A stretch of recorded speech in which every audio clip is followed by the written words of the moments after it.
नमस्कार, इस खास बुलेटिन में आपका स्वागत है। मैं हूं रुचि शर्मा। बाइनेंस के खिलाफ मुकदमे को कम करते हुए प्रमुख अमेरिकी डेटा के आगे रिस्की एसेट पर दांव लगाने वाले इन्वेस्टर्स पिछले 24 घंटों के दौरान क्रिप्टो करेंसी मार्केट के लिए अपना एक टोन सेट करते हुए नजर आए। चल रहे तनाव के बीच वीडीए के आसपास क्रिप्टो कम्युनिटी की रैली से वर्चुअल डिजिटल एसेट को भी लाभ हुआ है। बिटकॉइन $28,400 के निशान से ऊपर लगभग 4% बढ़ गया। ईथर में भी हाल ही में 1.1% की बढ़त के साथ $1,794 तक की वृद्धि दिखी। एक्सपर्ट के अनुसार CFTC रिपोर्ट के बावजूद मार्केट्स ने अनुकूल प्रतिक्रिया दिया, मेनली क्योंकि क्वांटिटेटिव टाइटनिंग और फिएट प्रिंटिंग की वापसी का डोमिनेंट नैरेटिव नहीं बदला है। अन्य ऑल्ट कॉइन्स में क्रिप्टो पेमेंट प्लेटफॉर्म रिपल के XRP टोकन ने मंगलवार से लगभग 6% से 54 सेंट की छलांग लगाते हुए अपनी स्ट्रेंथ जारी रखी। कार्डानो के ADA टोकन और पॉलीगॉन के मैटिक टोकन में 3% से अधिक की वृद्धि हुई है। ग्लोबल क्रिप्टो मार्केट कैपिटलाइजेशन पिछले 24 घंटों में 2.86% बढ़कर $1.18 ट्रिलियन हो गई है। क्रिप्टो मार्केट वॉल्यूम $47.16 बिलियन होने का अनुमान लगाया जा रहा है, जो 18.32% वृद्धि को रिप्रेजेंट करता है। डीफाई सेक्टर का कुल क्रिप्टो मार्केट वॉल्यूम का 11.49% है, जिसकी कीमत $5.42 बिलियन है। इस बीच stable coins total crypto market volume का 86.82% हिस्सा है, जो $40.94 बिलियन है। बिटकॉइन का डोमिनेंस भी बढ़कर 46.38% हो गया है, जो पिछले दिन से 0.56% से अधिक है। ऐसा प्रतीत होता है कि इन्वेस्टर्स इस सप्ताह के अंत में कई डेटा रिलीज से पहले खुद को आगे बढ़ा रहे हैं, जिसमें गुरुवार की US final fourth quarter GDP figure release और शुक्रवार के personal consumption expenditure inflation data शामिल है। हाइड्रा वेंचर्स नामक एक डिसेंट्रलाइज्ड इन्वेस्टमेंट फंड ने घोषणा की है कि उसने अधिक investment focused decentralised autonomous organisation में निवेश करने के लिए $10 मिलियन जुटाए हैं। बता दें कि ONYX, consensus, collab plus currency, Wicklow capital और सीड क्लब कुछ ऐसी कंपनियां थी जिन्होंने Web3 के लिए इन्वेस्टमेंट राउंड में भाग लिया था। अपनी कम्युनिटीज की ओर से फंड जुटाने की मांग करने वाले अदर इन्वेस्टमेंट डाउस के लिए इन्वेस्टमेंट पूल करने के लिए हाइड्रा वेंचर खुद को फंड्स ऑफ फंड्स के रूप में डिस्क्राइब करता है।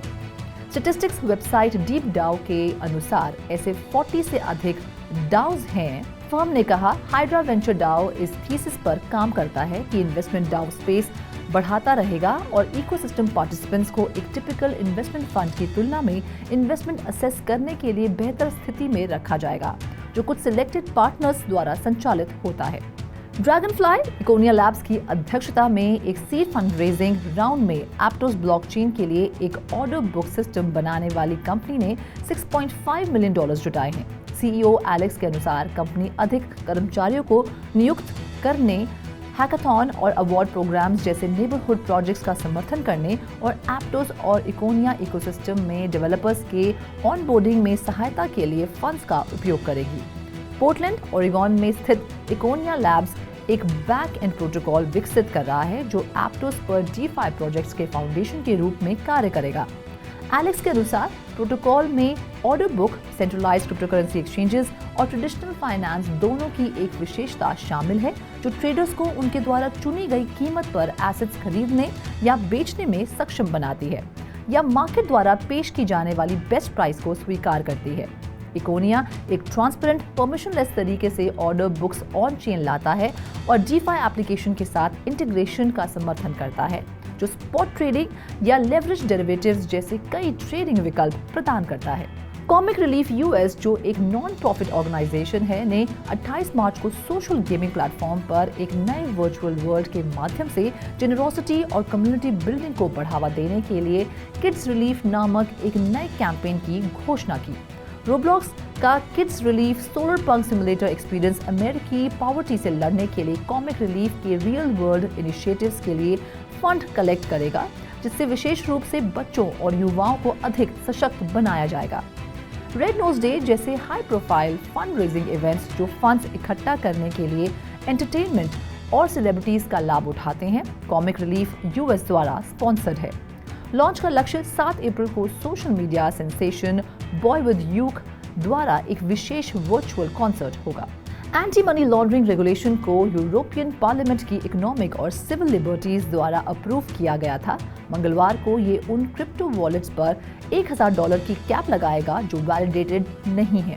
रिस्ट्रिक्शन यूरोपियन यूनियन के अपने एंटी मनी लॉन्ड्रिंग लेजिस्लेशन के बिल का एक पैसेज है जो डाओ, एनएफटी प्लेटफॉर्म और डीफाई प्लेटफॉर्म को भी प्रभावित करेगा। यूरोपियन यूनियन द्वारा अपने एंटी मनी लॉन्ड्रिंग लेजिस्लेशन के रिफॉर्म के लिए लेटेस्ट एफर्ट यूरोपियन लेजिस्लेटर्स द्वारा एक बिल का पारित होना है जो अनोनिमस क्रिप्टो करेंसी यूजर्स द्वारा किए गए पेमेंट्स पर $1000 की सीमा निर्धारित करेगा। 8 लॉ मेकर्स ने लिमिट का विरोध किया जबकि 99 ने उन्हें लागू करने के पक्ष में वोट किया है। $1000 की थ्रेशहोल्ड केवल अनरेगुलेटेड वॉलेट प्रोवाइडर्स और अनवेरिफाइड वॉलेट्स पर लागू होती है। लेजिस्लेटर डेमियन कैरमी के अनुसार ओवरऑल नेगोशिएशंस में चीफ नेगोशिएटर जिन्होंने पहले कहा था कि प्रतिबंध क्रिप्टो करेंसी पेमेंट्स को नहीं रोकेंगे। शिबा इनू के एनएफटी शिबोशी के लिए एक नए ट्विटर अकाउंट की एस्टैब्लिशमेंट 28 मार्च को जाने माने शिव इन्फ्लुएंसर लूसी के एक ट्वीट में सामने आई थी। शिबा इनू टीम ने कल द शिबोशीज ट्विटर अकाउंट लॉन्च किया। शिबा इनू कम्युनिटी के मेंबर्स जिनमें हेड डेवलपर सातोशी कुसामा शामिल हैं जिन्होंने अकाउंट को फॉलो करना शुरू कर दिया है। द शिबोशीज अकाउंट को कुल मिलाकर 899 न्यू फॉलोअर्स मिले।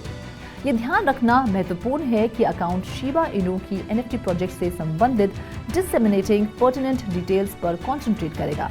शिबा इनू इन्फ्लुएंसर ने अन्य शिव फैन से शिबोशी वर्ल्ड वेबसाइट को फॉलो करने का भी आग्रह किया और खुलासा किया कि एक नई एजेंसी आगे बढ़ने वाले अकाउंट की देखरेख करेगी। एनएफटी प्रोजेक्ट Arcade.dao कथित रूप से एक घोटाला होने के कारण क्रिप्टो कम्युनिटी में कई लोगों के निशाने पर है।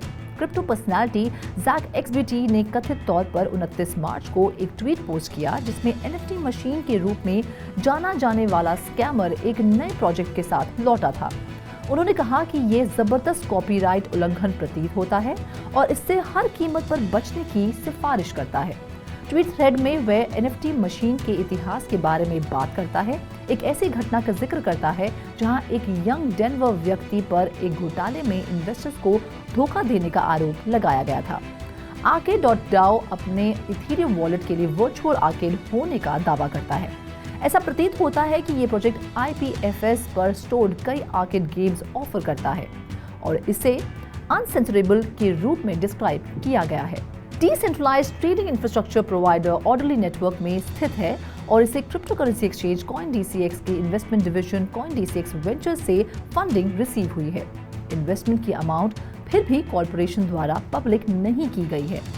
2021 में स्थापित Orderly network layer 1 blockchain platform निया और crypto currency exchange Woo network के बीच एक पार्टनरशिप है। ये डिसेंट्रलाइज्ड एक्सचेंज और ट्रेडिंग प्लेटफॉर्म बनाने के लिए वूड नेटवर्क का इस्तेमाल करके फाइनेंशियल सेक्टर के लिए सेंट्रलाइज्ड ट्रेडिंग इंफ्रास्ट्रक्चर प्रोवाइड करता है। अब तक ऑर्डरली नेटवर्क ने Nomura, Sequoia China, Pantera Capital, Dragonfly और जंप क्रिप्टो सहित इन्वेस्टर्स से $20 मिलियन की फंडिंग जुटाई है। Decentralised crypto currency exchange Mango Markets चलाने वाली सोलाना बेस सिस्टम अपने सबसे पॉपुलर टोकन के लेंडर्स को भुगतान किए जाने वाले इंटरेस्ट रेट्स को बढ़ाने के लिए वोट कर रही है। मॉडिफिकेशंस का सुझाव इस चिंता के कारण दिया जा रहा है कि अगर यूटिलाइजेशन रेट्स बहुत अधिक बढ़ जाते हैं तो मैंगो मार्केट का करंट कंट्रोल फेल हो सकता है, जो लेंडर्स को टोकन रोकने और बोरोवर्स को नए पोजीशन खोलने से रोकेगा। कम यूटिलाइजेशन लेवल पर हायर रेट्स का भुगतान करके मैंगो मौजूदा डिपॉजिट्स को बेहतर बनाए रखने और नए लोगों को लुभाने की कोशिश कर रहा है। ट्रेडिंग वॉल्यूम द्वारा दुनिया का दूसरा सबसे बड़ा क्रिप्टो एक्सचेंज द फर्म देश के अपकमिंग एंटी मनी लॉन्ड्रिंग और काउंटर टेररिस्ट फाइनेंसिंग लॉ के तहत virtual asset service provider licence के लिए आवेदन करेगा, जो 1 जून 2023 को प्रभावी होगा। OKX, जिसने एक हांगकांग एंटिटी भी सेटअप की है, देश के सिक्योरिटीज और फ्यूचर ऑर्डिनेंस रेगुलेशन के तहत टाइप 1 और 7 लाइसेंस के लिए भी आवेदन करेगा। क्रिप्टो एक्सचेंज का कहना है कि ऑर्गेनाइजेशन प्रोडक्ट सिक्योरिटी और कंप्लायंस में नेसेसरी रेगुलेटरी रिक्वायरमेंट्स को पूरा करने के लिए तैयारी में 1 साल से ज्यादा समय लगा है। इस खास बुलेटिन में फिलहाल इतना ही। आप देखते रहिए 3.0 TV।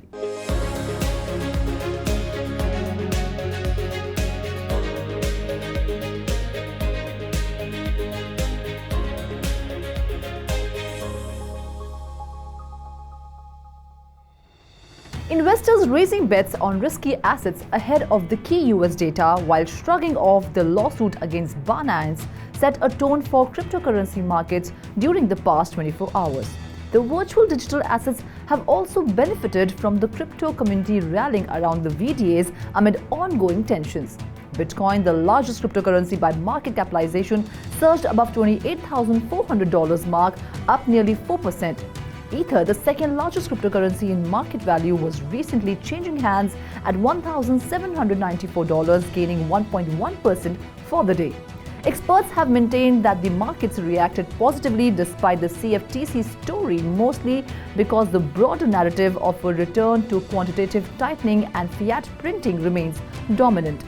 Among other altcoins, crypto payment platform Ripple's XRP token continued its strength from Tuesday, jumping nearly 6% to 54 cents. Cardano's ADA token and Polygon's Matic token have added in excess of 3%. The global crypto market capitalization has increased to $1.18 trillion, up 2.86% in the last 24 hours. The crypto market volume was estimated to be $47.16 billion, representing a 18.32% surge. The DeFi sector accounts for 11.49% of the total crypto market volume, amounting to $5.42 billion. Stablecoins, meanwhile, make up 86.82% of the total crypto market at $40.94 billion. The Bitcoin dominance has also increased to 46.38%, a 0.56% increase since the previous day.